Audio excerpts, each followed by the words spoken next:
Got Willy James in the shotgun seat. Welcome. Yeah, Welcome thanks to for the show. having me, brother. Yeah, been a while trying to get you in here, man. And Yeah.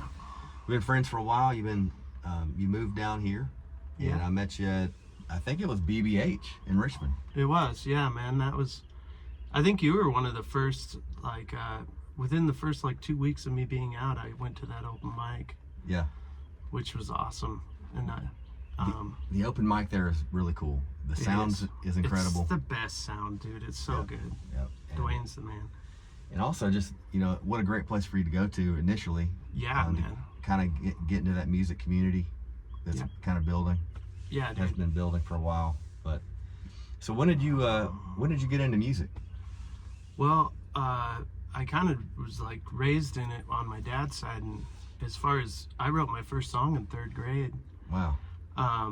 But I didn't know how to play guitar until I got a guitar at 11. Okay. I had a mandolin for a split second before that, and once I got a guitar, it kind of just got put down because it was much easier to write songs. So by the time I got a guitar, I'd written upwards to 50 songs, because I just wrote, because I had my dad's side of the family played music, but they didn't write. But I just was fascinated with music. There's a picture somewhere that I want to find. My mom said she has, that is me sleeping in my uncle's guitar case. And I'm like, dude, that's the coolest album art ever, So that would be cool. So I started young, and as far as really playing and singing though, I all started about 11, Okay. But writing, I started early. So were you writing kind of like poetry at first, or were you straight into songwriting? Well, I did poetry as well. It wasn't one or the other, I feel like. So the first thing I remember writing was a song, and it was called Mystery Heroes. Mystery Heroes. Yeah.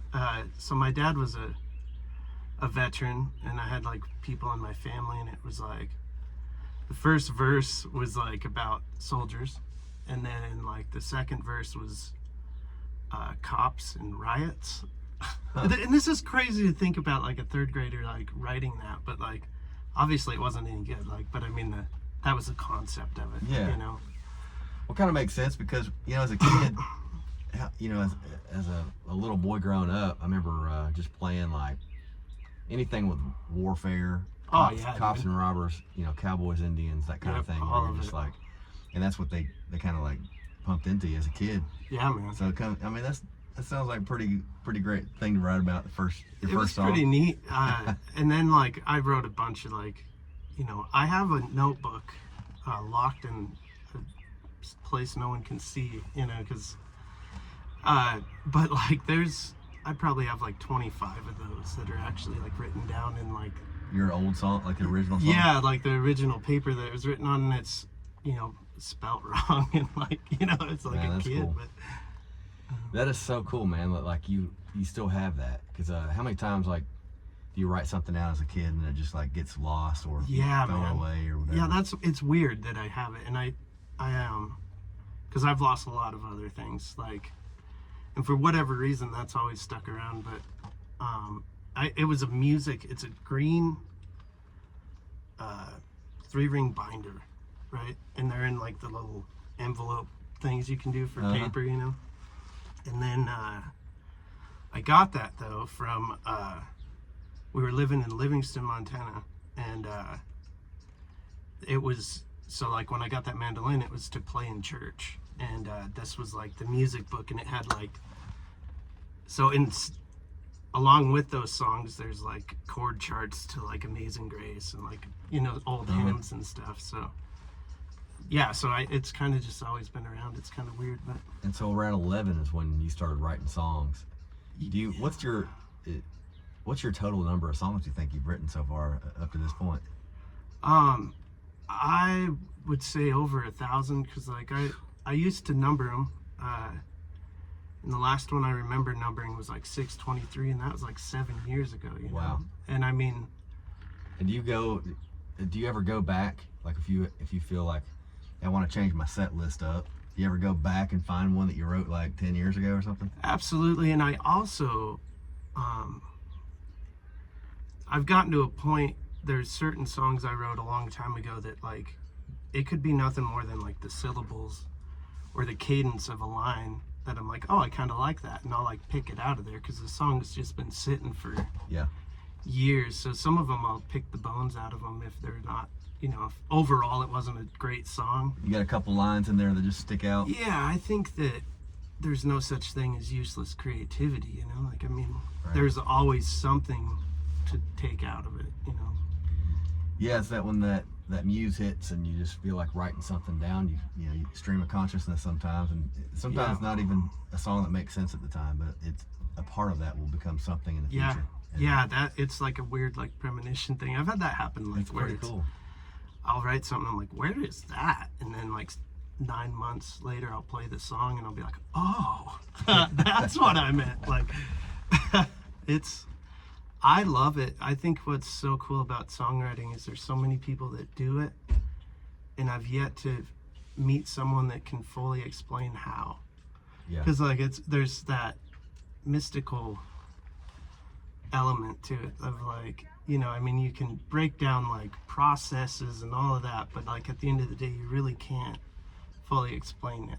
It is interesting, isn't it? When you know, you think it would be easy to explain, but it's one of those, the more you get into it and you think about where it comes from, where does it come from? Yeah. It's like, what is a thought? Like, it's in your brain somewhere. It's like in the chemistry, but it's an electrical impulse of some, you know, from another dimension maybe. Like, what is it? It's mind-boggling when you think about it, and that's why I think it kind of pulls everybody together because of that. It's a magical thing. Yeah, I think there's something in the camaraderie of the mystery of not knowing what it is, but knowing that it affects you.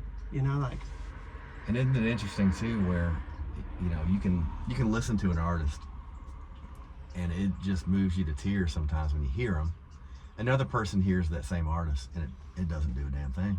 And it's like everybody has their own thing that when they hear it, they know. And I guess that's why it's great to have a variety of songs to draw from, you know, when you're writing. Yeah, and that's something like, so writing, like I've written short stories. Like I love creating like any kind of writing. I used to study like research papers. I wasn't even in college. I just did it to like use my brain, right? Like I'd pick something and just completely nerd out on it.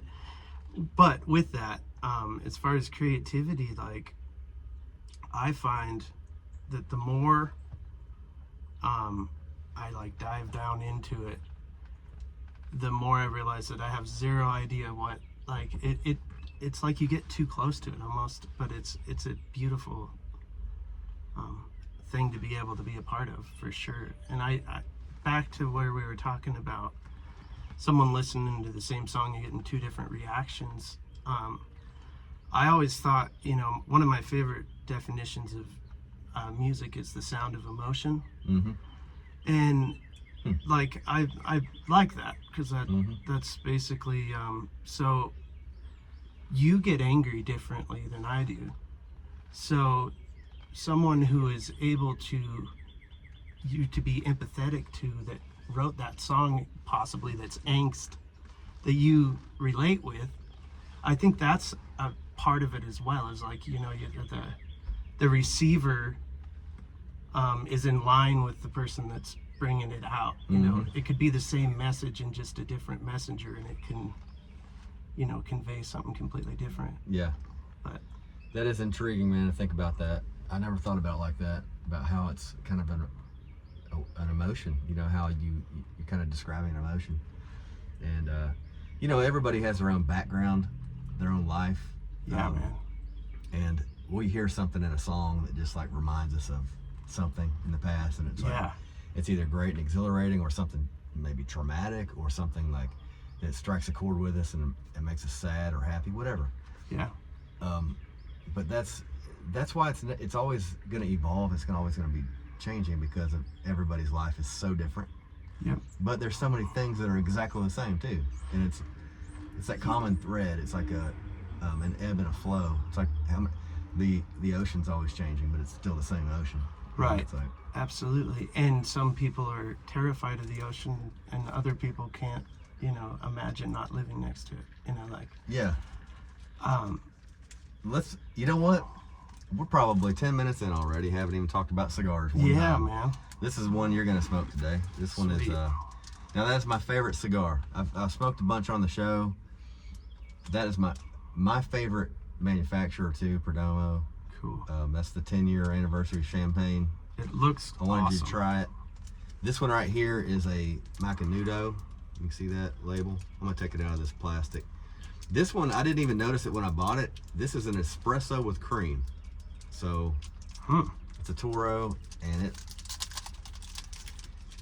this will be interesting. I haven't had this one before. And look, I couldn't even see this through the wrapper. It's kind of like a multicolored deal. But I mean, it's definitely a sweet cigar. Now would you call yourself a cigar smoker? I mean, I've smoked cigars, I guess. I enjoy having a cigar. I don't know anything about them. It's kind of like wine. Well, Like first of all, this is a straight cut, okay. and you're gonna want to take off. About that much? No, that's gonna be too much. Just Okay. take off about the size of a dime. Okay. Is a good rule of thumb. And you slide that over there. Just when you get it, see about like that. It's about the size of a dime. This is gonna be a really tasty cigar. Like this is a little sweeter than what I normally smoke. Okay, all right. Yeah, that's good. Cool. Now what you want to do, take a draw right through it. Like, make sure you can get airflow through it. Oh yeah. And then you're gonna want That to. tastes good, dude. I gotta put this gum out though. Yeah, you're definitely gonna. Want to on that first draw, you're checking for airflow. You're also trying to get that first taste of what the tobacco tastes like without I like it. the flame. You also don't inhale. Right, I do know that. Remember not to I learned inhale. that the hard way. You will get an extreme buzz, and sometimes it'll make you sick. Yeah. So you don't want The first time I ever smoked one, to say. my cousins did not tell me that part. All right, now take your torch, and you're gonna want to.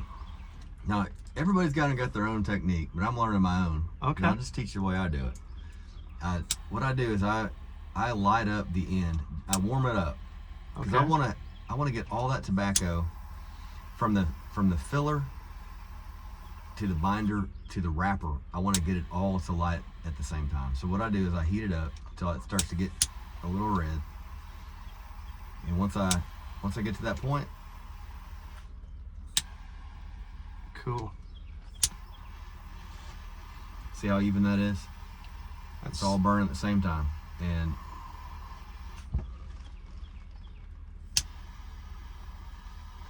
that initial draw too, it's like the wow, this is a tasty cigar.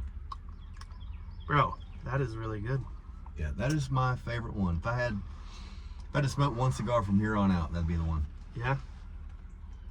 But when you told me you don't really smoke a whole lot of cigars, I was like, that's the one you're gonna So good, smoke. dude. Yeah, that's a good one, man. Perdomo, I don't know if anybody from the manufacturing facility or anybody in the industry is watching. Hopefully they will, because I've been tagging them left and right. Cool. You know, whenever I do a review, which my reviews are kind of not really traditional reviews. It's kind of like I either like it or don't. I do try to figure out some of the profiles of the tobacco and like what it reminds me of. Okay. But overall, if you're watching this and you're a cigar aficionado, I do not mind constructive criticism, and also any kind of feedback at all. Like, just go ahead and say it in the comments. That's cool, man. So as we're smoking these, man, Yeah. just try to keep in mind like what it kind of reminds you of, the flavors. It takes a while to build up a palate, but sometimes right out of the gate it reminds you of something. Like this one right here, it's like instead of espresso and cream, I definitely taste a little bit of like cocoa. It's like the sweetest. Ooh, okay. Cocoa is not like super sweet, but it's also just sweet enough where it kind of has that chocolatey flavor. This one, man,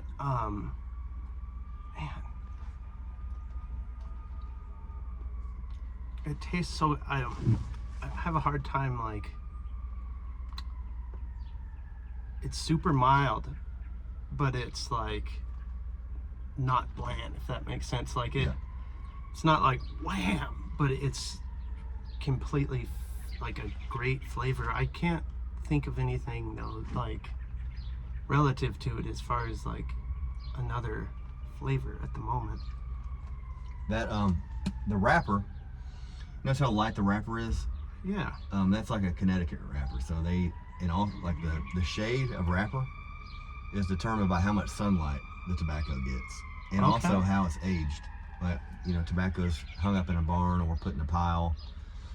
It's allowed to ferment to a certain point. Okay. And then the longer it sits in fermentation, the darker it can get, and also like the amount of sunlight it can get will lighten it up. So that's considered a Connecticut wrapper. This one has a blend of both. It's like that's neat. It's like a spiral. A Maduro and a Connecticut kind of wrap. It's cool.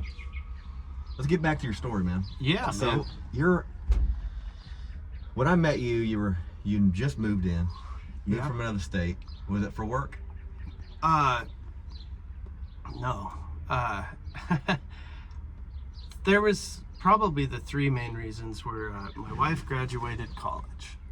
She's an equine major for facility management, and she trained equestrian over in France, and like she found a job first. We had narrowed it down to like 5 different states we were going to move to, but it was wherever we got a job. She got a job. In that time, I got diagnosed with Becker's muscular dystrophy.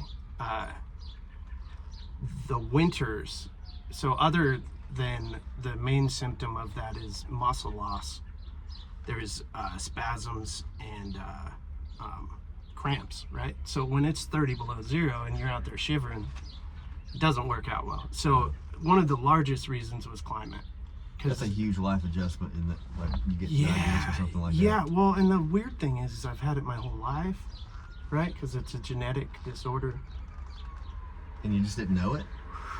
Yeah, so I have a really rare, so most people have what's called a deletion, which means they're missing the chromosome that produces dystrophin, which is what we lack, everyone that has muscular dystrophy. That's the protein, and what that protein does is it lubricates the cellular wall of your muscle. So our muscles become brittle and break and die, and that's basically what the wasting is. So like, with that in mind, I have what's called a splice variant, and it's like hundreds of people recorded that it's insanely rare. Wow. And hundreds of people in the whole world. Yeah, like that are, and so it's kind of a new development or something, I guess. It's probably there's plenty of people, but just the tests have gotten better, because like isolating certain things. Yeah, because my brother, who's 56, he has muscular dystrophy, and he when he got diagnosed, they didn't even have like a name for Becker muscular dystrophy. They thought it was all just one kind. There's 17 different kinds of muscular dystrophy, right? I had no idea. But they didn't either. And that, he's 56 or something, but he got diagnosed young because he had it worse. But what that means though is I have the chromosome, but it doesn't work correctly. Okay. So at one point it did, because I had some stored up, so that's why I had later onset. Most people are in a wheelchair by the time they're 20 or 30 years old. And I'm probably 5 to 7 years from that, where I'm at right now. But like, with that in mind, that was one of the main reasons we moved though, was climate, and then music. I loved the music that was coming out of here before I even moved here. I was like, my dad's side of the family's from mainly North Carolina, but in eastern Kentucky and eastern Tennessee as well. And so I knew the music, I knew the caliber of awesomeness that was down here. And I wanted to get back to playing as much as I used to, because before I met my wife, I just played all the time.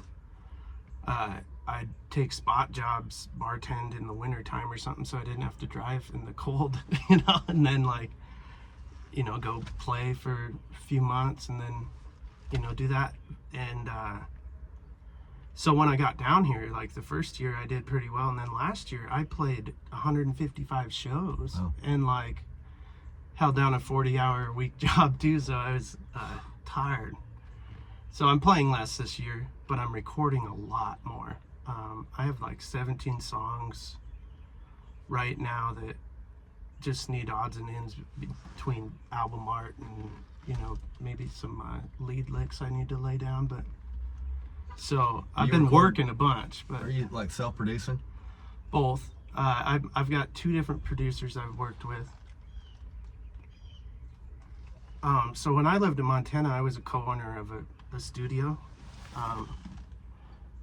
very briefly, and we filmed like a TV pilot, and I did a bunch of like recording other people, and I recorded an album in there, and so I wouldn't by any means call myself like a full-blown producer, but I know enough like that I can do what I'm gonna do basically, and if I want it produced out further than that, then I'll go to someone else. But like me, a guitar and a vocal and an overdub of a lead, yeah, I can probably do that myself and get just as good a quality. But like when I want to elaborate more, I'll I've worked with this guy, Mark Spencer. He's stellar, man.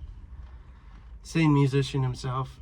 We've wrote together and stuff, but he just moved to Frankfurt, which is awesome because I was going clear to Springfield, but now just gotta go to Frankfurt. But yeah, so I kind of just do it. I've really focused a lot on songwriting. I've been doing a lot of co-writing with like pitching songs and stuff, because like when I have this mini, it's like there's no way as an artist I'm gonna record 1,000 songs, and rather do I want to, because in all honesty, maybe 600 of them are good. Maybe less, like. Yeah, I think a lot of my buddies have had like kind of record labels like interested in things like that. Yeah. They tell them like write 100 songs, and then they pick out like one album worth of songs out of 100. Yeah, dude. Yeah, absolutely. And so that's not a very good percentage of like good songs. Although what a record label thinks is good is not necessarily that's best. The weird tightrope of walking like commerce and art, right? Like there's always that like because it is a business, and like but I've reached a point with my music and stuff that I've played so many cover gigs for years, and I still do them from time to time, but I've focused so much more on original, because it's like it's stupid for me to go financially it's not a great idea because I play less, but when I play I'm more fulfilled because I'm playing my songs and sharing them, and I'm in a nice spot now that I have a job that I can completely detach from and not take home with me. So it pays the bills and music gets to do what I want with it. Yeah. And that's, I didn't have that for a long time. So that helps a lot. I'm glad you're focusing on originals, man, because I think once you get into that mindset of like, I just need to make a shit ton of money, and the bar gigs where everybody's cheering because they know every song, and they're tipping a lot more probably, but it's hard to get out of that, and it's hard to, if you want Willy James's music to be out there, you got to focus on your stuff. Well, what I started doing like the last half of last year, maybe even more into that, I did 2 to 1. I do 2 originals, 1 cover, and I would stack it. I would do my best covers, right? Like, so I can do Fogerty pretty well, so I'll usually do a Creedence, and I mean, I've never seen a crowd not love Creedence, right? So I can play any of those. So depending on what the vibe is, I'll throw one in, and then they listen, and I'm like, that's where I'm coming from, here's what I do. And like, so I've used it in that way more, like the last show I did, I think I only played like 4 cover songs, you know, like. Yeah.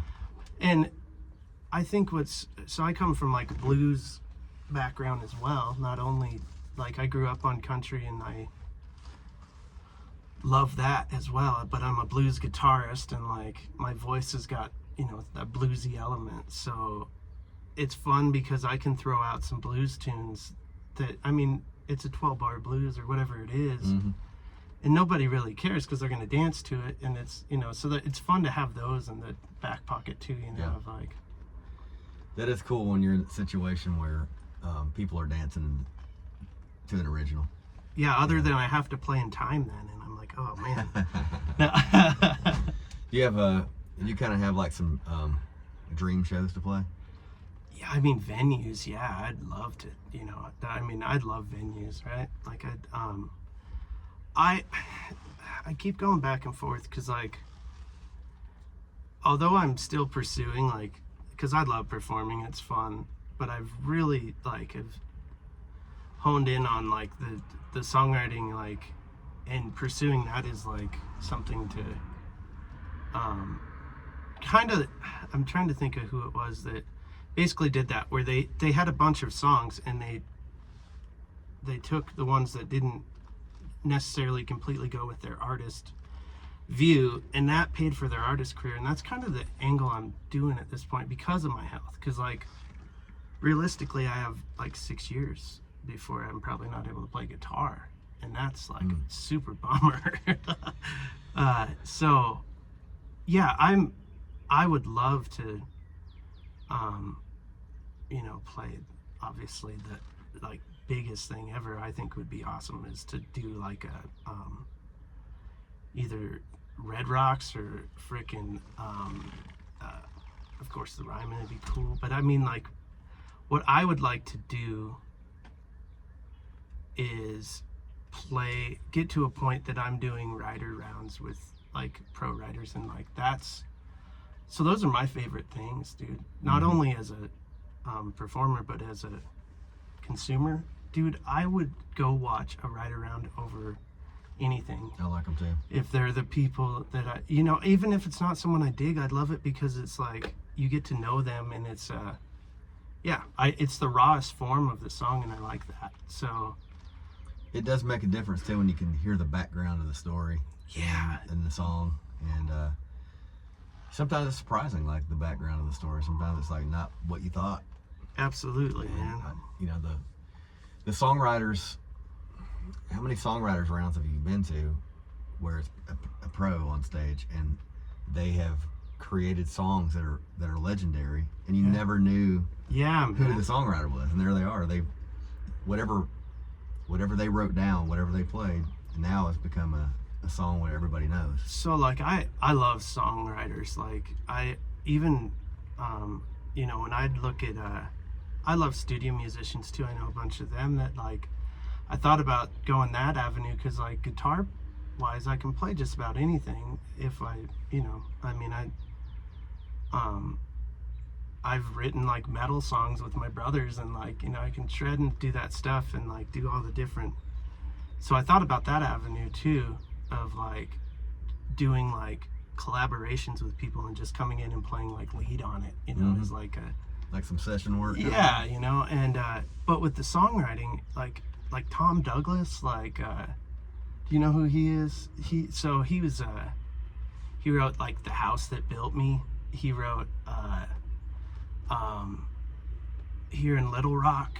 He wrote like all of these massive, like, you know, commercial successes, but he's just a cool dude. Like I love his story. He came to Nashville, didn't really work out all that well, so then he quit and became a real estate guy, and then came back, and then like in like his late 40s had like the career of a lifetime, and like went on to write, you know, these incredible songs. And like I just love I could name so many different of those songwriters that have written so many of the, like, because I grew up on, like, my mom's favorite artist was Waylon Jennings, but like I also grew up on 90s country because that was what, and like, so I mean, when you talk about like guitar in the 90s, you got Brett Mason, who's been on like thousands, like all of Alan Jackson's awesome guitar riffs, that's Brett Mason. Like, and it's pretty amazing, man, when you start breaking it down like that, like all the individuals that it took to make a hit song. it's weird. So much talent in there too. Yeah, and see, that's the weird thing is because like then there's part of me that's like, man, that's just a machine, and I don't. But there's so many great things that have come out of that machine as well, so it's hard to like. I don't know. Well, it's hard to, another thing that's complicated about it is like, I've had people reaching out to me and being like, man, how do you get a song pitched to people in Nashville? And yeah, I don't know. okay, and that's kind of my reaction too. I'm like, I've had a couple single song contracts down there, Right. and it was kind of odd how that all happened. There's no rhyme or reason to it. And looking back on it, I think to break into that world is like you have to know somebody. I think more so than any aspect of the music industry, that's true with songwriting. Mm-hmm. Because it's such a community, and it's such a, so like I listen to a bunch of different songwriting podcasts, from different throughout the years, and that's always the common thread. It's like, yeah, I knew blah blah blah, and he liked this song that I played around, and now I'm on his publishing or whatever. But Yeah. another crazy aspect to think of is like 10 years ago, before streaming came along, there was thousands of professional songwriters in Nashville, like 2,700 that had publishing deals, and now there's like 600. That's because they haven't figured out the royalties thing for the songwriters, so like they're not getting anything, like where they survived on mechanicals and stuff, and like now they're just there's dudes like, for instance, dude that wrote the majority of George Strait's like number ones, Dean Dillon. Mm-hmm. I mean, he wrote Tennessee Whiskey. Like, I mean, like he shouldn't have to go out on the road, right? Like, but yet, not that he doesn't perform, but like now, like I seen a thing, it was a few years ago, probably before Tennessee Whiskey hit a second time, that he was like, well, I've got to hit the road because like my royalty check is cents, not cents, but substantially less, like, because if the artist makes 0.00 whatever it is 3 cents, and then you take everyone else's cut out of that, Mm-hmm. we're talking about like 10,000ths of a cent, Corporations definitely have taken the bulk of the. But that's of the what's dough. cool about being an independent artist and writing your own stuff, is like I get that, hundreds of a cent. No, And but there's a deep satisfaction of having music out and just getting any kind of money back from that's great. yeah, And you can make way more in merch sales, dude, and that's physical album sales and things like that. absolutely. Even more so than gig money. You're gonna make, once you Yeah. get your name to a certain point and you got a cool ass shirt, Yeah, man. sell the hell out of it and put it online and market it. See, and I need to so I had merch, and I sold the majority of it because I was like, well, it's one more. Look at little That's cardinal. awesome, dude. I almost flew in the window. The meaning of a cardinal, have you ever heard any of that? I have. My sister, it reminds me of my dad, actually. That's the same. Yeah. Yeah, man. When I see a cardinal. Yeah. And I thought of a cool song with the idea of like a cardinal in the shadows, like just kind of following you as you like stumble through, Yeah. It's like, I love all of that, man. I have I'll usually look up, like I seen a bunch of Blue Jays the other day, like I just love the different meanings that people draw from, it's the natural world. Like it's a connection to another place. I think that from what I've read, and anybody can write anything, right? But cardinals there's a connection to the spirit world somehow or another. Yep. They did get their name from the cardinals in the Catholic Church. That makes sense. Yeah. But Yeah, my wife has Native American like mythology, Nordic mythology, and Celtic, and like 4 or 5 of those, and I love that. Not only like is it really intriguing, like, but it's also some really cool perspectives for writing, you know, like, because it's like I just recently wrote a song called Canary in a Coal Mine that I co-wrote with these 2 guys I've been writing with, and dude, it's so much fun. Like, but like I love I always joked that like when I retire I'm just going to be a bird watcher, because like I think they're incredible creatures, you know. We got a bunch in Kentucky for sure too, a lot of variety. Yeah, man. Behind my place there's a bunch of trees, and I'll go out in the morning and just listen, you know, and it's awesome. That's one cool thing when you travel around, and music is great for that. Like we get to travel all over the place, and just seeing the different kinds of bird species that are out there, and it's always like it's interesting. Like you don't realize it until you see one that's like, I don't even know what that is. Yeah, that's why, like, as much as I'm not super intrigued to go to South America, because mainly all of the bugs and massive things, but the birds down there would be cool to see. You know, in the jungles. Yeah, man, that'd be a grip. But I don't know if I don't do good with anything that's got more than 4 legs. You know, I'm not like, you know, petrified of them. I just don't prefer them. I just don't like the things that don't have any legs. Yeah, you don't like snakes? No.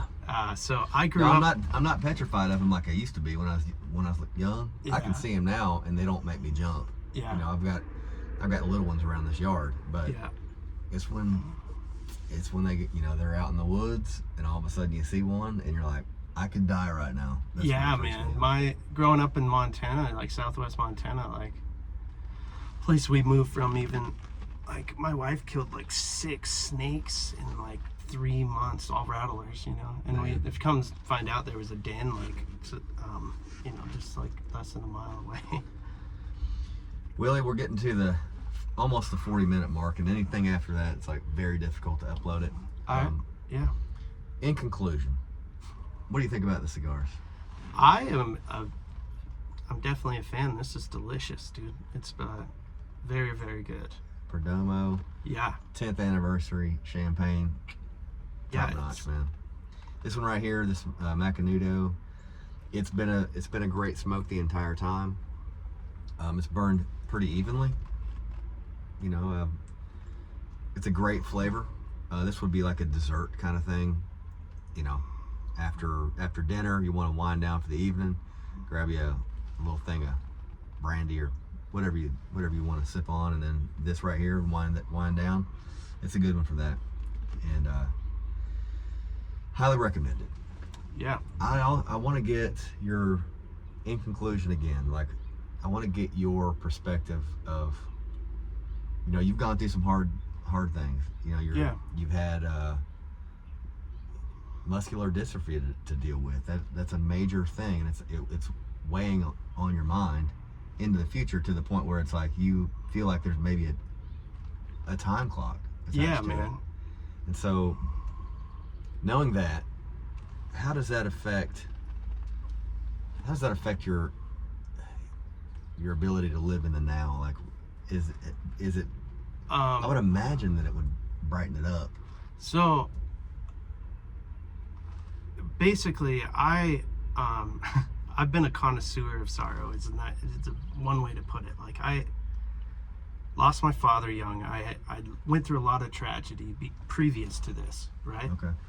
I have faith in God, and I completely trust in that as long as I create music and share it, like, that's what I was created to do, and I know that because there's nothing else that I am good at, you know, in the long scheme of things. So my perspective as far as in the now is that it lit a fire to a point of like, get it while you can, you know, get it before it's gone. Like, not that it'll ever be gone, because I can sing after not playing, you know, and like it's just readjusting my pace and tenacity, or not tenacity, but like drive to like, because I've never been the person to be like, in a year I'm going to do this. I'm going to be like, I'm going to do this, and I'll do whatever it takes to do that, regardless of how long it takes me to do it. Yeah.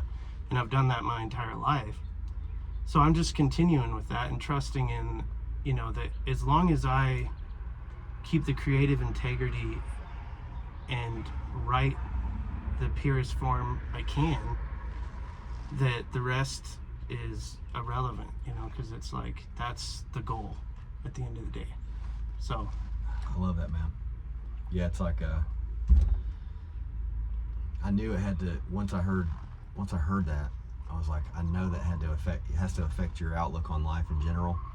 yeah, And how inspiring your story is, man, because you don't, like, how many people just, they don't do anything because they're like, they feel like the weight. it's they feel the easily weight. it's really paralyzing. And I'm not going to say I didn't go through a process of that you know, it took about 6 to 7 months of like, and it's still not like I'm completely cool with it, but the majority of it I am. And like, but it took like some real, so I am a firm believer in the power of grief and the power of doing it, not being a coward to your emotions, doing it and getting through all of that, all of the pain, because the wisdom that you draw from that is greater than anything you could possibly imagine. And if anything, I think it's one of the most powerful tools in existence that people kind of squander. And I've been there, but if you go through all of the processes when you're dealt with a trauma or adversity, and you actually follow through with all your grief, dude, the strength and fortitude you get on the other end is, there's nothing more powerful. Yeah. You know, so I mean, that's it took a process to get there. I had to go through all of that. But yeah, man. It's a low battery. Well, I'm really honored to have you here, man. I know we've been working on getting this interview. I've been to several of your shows, and the fact that you played 150 something shows last year. Yeah, 155. That is impressive. That and was the intense. amount of songs you've got, impressive. Like, tell people where they can go to find your stuff. Yeah, Willy with a Y, James. I'll be the first one to pop up. I'm kind of the only guy that does it. So if you Google that, I'm on. You can find everything I do. I'm on all the streaming platforms as well. So. Willy James. Yep. Well, man, it's been a pleasure. Your story is inspiring. I'm sure this will connect with a lot of people out there watching. Well, I appreciate you having me on, man. Keep it up, man. Keep it up. And yeah. I know we'll be hearing some Willy James tunes out there. If it's not you singing, it'll be somebody else. Yeah, man. I'm going to be releasing here in this month, and then probably 2 songs in June if I get everything worked out. Okay.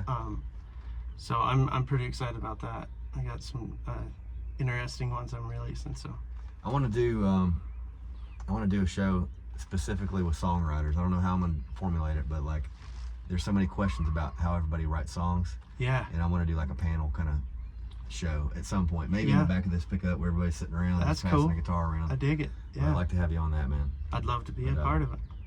Y'all make sure you subscribe, like this, share it. That's how all this works. I mean, how it gets out there. You know how it works by now.